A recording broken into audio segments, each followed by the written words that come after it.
I had an abortion when I was 18. I was in a steady relationship and our contraception failed.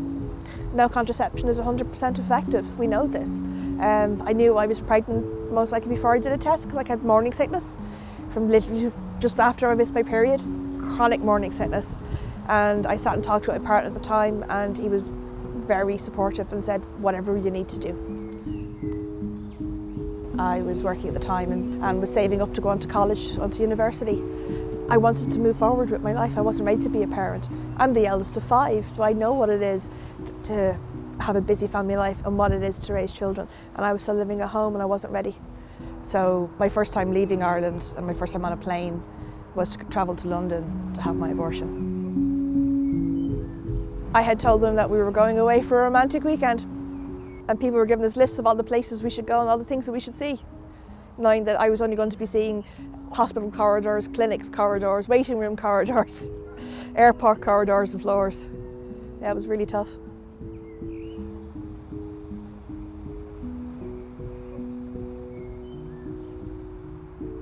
When I got out of my taxi, the groups that stand outside and protest, they know what days women from Ireland are coming over.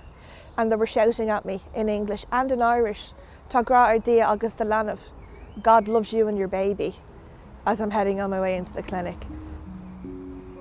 I underwent general anaesthetic, so I had to spend the night in the clinic.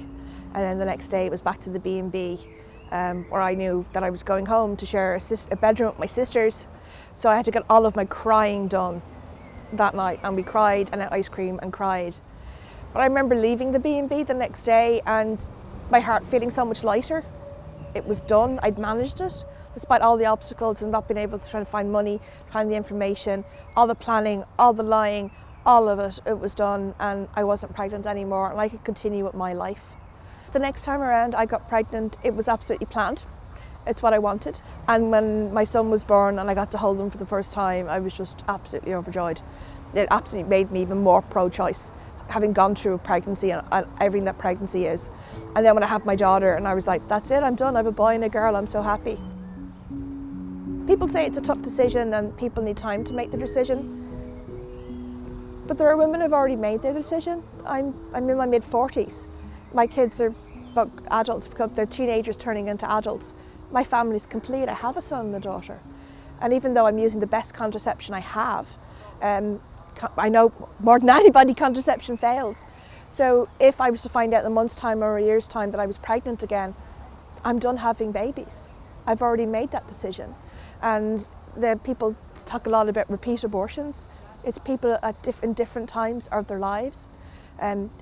Women have between 30 and 40 years of fertility to try and manage and try plan their lives and plan their families. So you have to trust us to make the best decisions for ourselves.